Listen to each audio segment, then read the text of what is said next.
Alors, on va passer aussi donc à un autre groupe.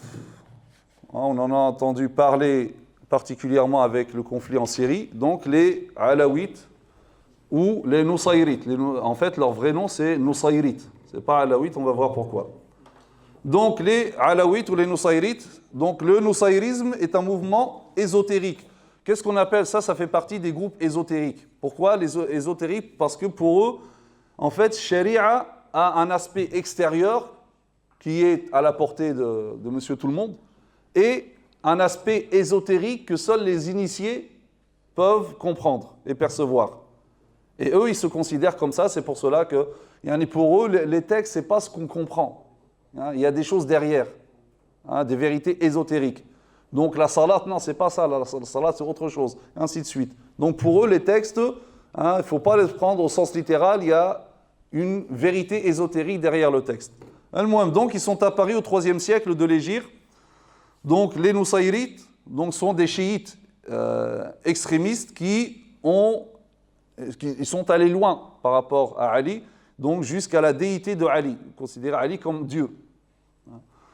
Leur ultime objectif, c'est la destruction de l'islam. Ils ont toujours soutenu les envahisseurs du monde musulman. Notamment donc même les Français lorsqu'ils sont venus en Syrie. Et d'ailleurs, c'est la colonisation française qui leur a donné l'appellation d'Alaouites. Au départ, avant, c'était les Nusayrites. Les Nusayrites, tout le monde connaissait les Nusayrites, et ça bien que c'est des chiites. Donc, Alaouite, ça fait quoi? Ça fait proche de Ali, donc ça va, ça passe. Et notamment qu'il y a une dynastie alaouite qui est au Maroc, qui n'a rien à voir avec cela. Et donc, ça a apporté la confusion chez les musulmans. Alors, Naam. Donc, fondateur et principale personnalité.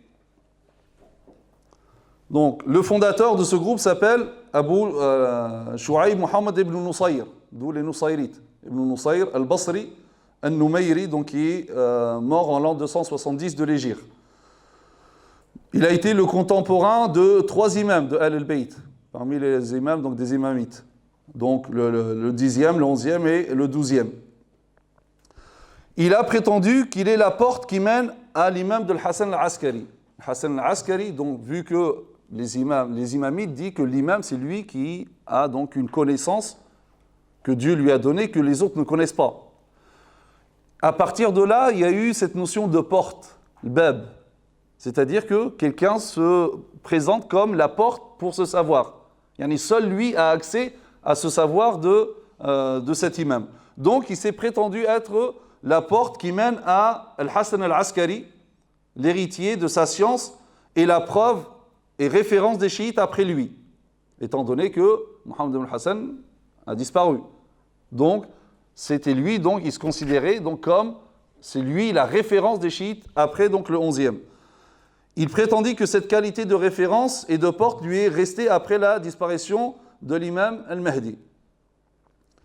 Donc il a prétendu être prophète et messager et fit preuve d'excès envers les imams en les élevant au rang de la divinité. Donc historiquement, ce groupe est connu sous le nom de Nusayrites. Mais lorsqu'un parti politique fut fondé en Syrie du nom de Al-Qutl al-Wataniya, le bloc national, le parti a voulu rallier les Nusayrites à sa cause et leur donna le nom de Alaouites. En 1962, la France leur offrit un État.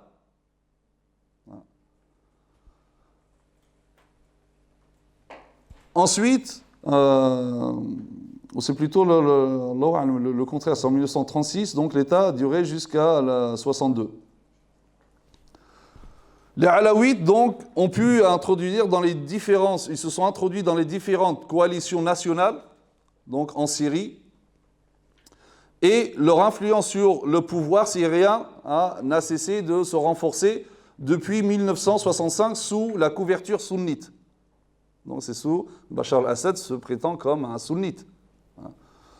Puis le rassemblement des forces progressistes composé de communistes, nationalistes et ba'athites mena sa révolution le 12 mars en 1971 et les Alaouites accédèrent au pouvoir et à la présidence du pays. Et depuis, c'est eux qui ont le pouvoir.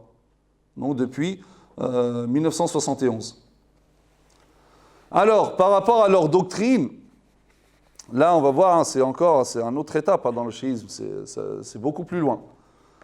Alors, pour les Nusayrites, la religion fait partie des choses secrètes auxquelles les femmes ne doivent pas être initiées à cause de leur incapacité de garder les secrets. Donc, on ne peut pas initier la femme au Nusayrisme. Quant à l'homme, on ne lui permet de connaître le secret de sa religion qu'après avoir atteint l'âge de 19 ans. Donc, il doit jurer de ne pas en livrer le secret, même au prix de sa vie. Les Alaouites firent de l'imam ou de Ali radhiyallahu anhu un dieu. Alors, ils prétendent que son apparition sous forme d'un corps est de la même nature que l'apparition de l'ange Gabriel sous une forme humaine. Et ils disent que l'apparition de Dieu, du Dieu Ali sous forme humaine, est uniquement pour entrer en rapport intime avec ses créatures et ses serviteurs. C'est pour se rapprocher de ses serviteurs. Et d'ailleurs, ils aiment, hein, ils sont loyaux vis-à-vis de Abdurrahman ibn Maljam. C'est celui qui a tué Ali.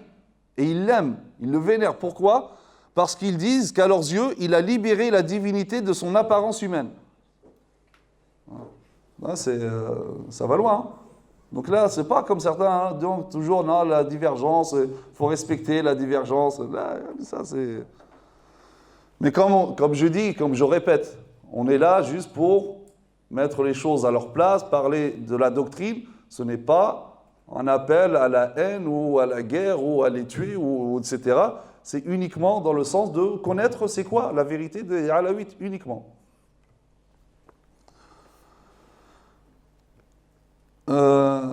Certains parmi eux croient qu'après s'être libéré de son corps, Ali radhiyallahu anhu habite dans les nuages. Hein? Au passage des nuages, ils disent hein, Salamu alayka Abul Hassan. Ils voient les nuages, ils disent Salamu alayk, yani, que la paix soit sur toi, ô Abul Hassan, le père de Hassan, yani Ali. Ils disent que le tonnerre est sa voix et que les éclairs sont son fouet. Ils croient, et là c'est vraiment, là c'est rien tout ça, là c'est ce qui vient c'est pire, ils croient que Ali a créé Muhammad sallallahu alayhi wa sallam et que Muhammad sallallahu alayhi wa sallam a créé Salman al-Farisi et que Salman al-Farisi a créé les 5 orphelins qui sont Al-Miqdad ibn al-Aswad, hein, les compagnons que les chiites respectent. Al-Miqdad ibn al-Aswad considéré comme le seigneur et le créateur des hommes. Il est chargé des tonnerres. Abu Dharr al-Ghifari, l'un des compagnons que les chiites aussi respectent, chargé de l'évolution des planètes et des étoiles. C'est Abu Dharr qui est chargé de tout ça. Abdullah ibn Rawaha, chargé des vents et de la reprise des âmes. Uthman ibn Mad'un, chargé de l'estomac, de la température du corps et des maladies humaines. Il ne faut pas aller chez le médecin, il ne faut pas aller chercher loin, c'est Uthman ibn Mad'un. Il est mort parce que sa tombe allait dans le Baqir, c'est lui qui est responsable encore de tout ça. Et Qumbur ibn Kadan, chargé d'insuffler l'âme dans le corps. Alors, il vénère le vin et les vignes. Arracher une vigne est un sacrilège. Il donne d'ailleurs le nom de lumière au vin. Il prie 5 fois par jour, mais d'une manière différente de la prière ordinaire. Le nombre de rak'at est différent, leur prière ne contient pas de prosternation, même si elle contient une sorte d'inclinaison, pas un recours entier. Ils n'accomplissent pas la prière du vendredi, ils ne se tiennent pas aux ablutions, ni aux grandes ablutions pour lever l'état de janaba. Parce que tout ça, pour aussi, ça a des sens ésotériques. Ce n'est pas au sens premier qu'il faut prendre tout ça. Ils n'ont pas de mosquée, ils prient chez eux. Ils ne reconnaissent pas le pèlerinage. Et d'ailleurs, ils prétendent que le pèlerinage à la Mecque est de l'incroyance et de l'idolâtrie. En Mahad, ce qu'il fait, c'est du monothéisme. Donc, ils ne reconnaissent pas la zakat légale. Ils payent une taxe à leurs hommes religieux, qui s'élève à 1/5 de ce qu'ils possèdent. Pour eux, le jeûne consiste uniquement à s'abstenir de toute relation sexuelle pendant le mois de Ramadan. Lorsque vous voyez des Alaouites, ils ne jeûnent pas. Ils éprouvent une haine viscérale envers les compagnons. Et ils maudissent Abu Bakr et Omar. Ça, donc, c'est leur origine chiite. Donc, ils prétendent que Sharia, comme je vous ai dit, a un sens apparent et un sens ésotérique. que seuls les alaouites connaissent. Par exemple, l'état de janaba, c'est le fait de s'allier aux antagonistes, les opposants.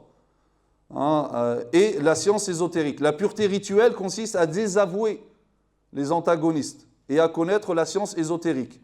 Le jeûne, il s'agit de garder le secret de 30 hommes et de 30 femmes. Et c'est bon, tu as jeûné. La zakat symbolise la personne de Salman. Le djihad, c'est le fait de maudire les adversaires et ceux qui violent les secrets. L'alliance, el wilaya, correspond à faire preuve de loyauté envers la famille Nusayrit et à haïr les opposants. L'attestation de foi consiste à formuler les 3 lettres. Ayn, Mim, Sin. Chaque chose donc représente quelque chose. Le Coran, pour eux, c'est quoi le Coran? C'est une introduction à l'enseignement de la loyauté envers Ali. C'est Salman, sous le nom de Gabriel, qui l'a enseigné au Muhammad sallallahu alayhi wa sallam.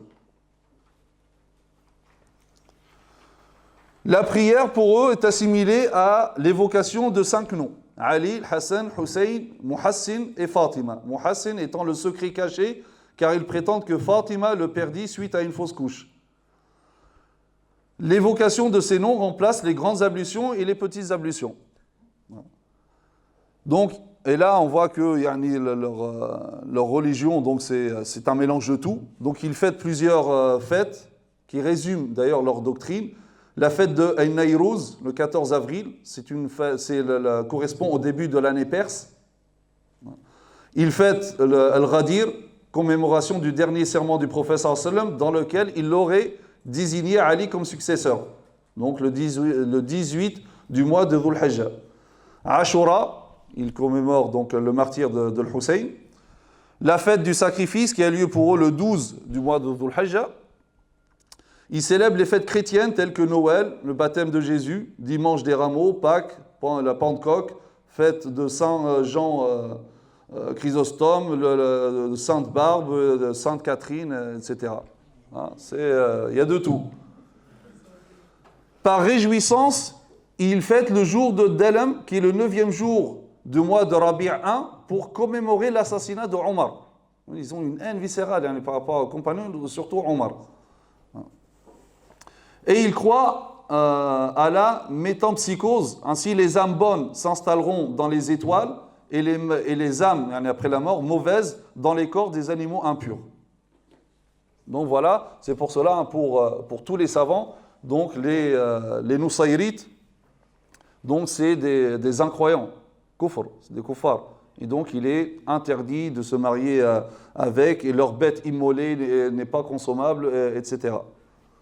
On ne prie pas donc sur quiconque a fait ou est mort parmi eux, etc. Parce que donc, et même ils ne sont pas enterrés dans les cimetières des musulmans. Donc voilà, brièvement sur les Nusayrites.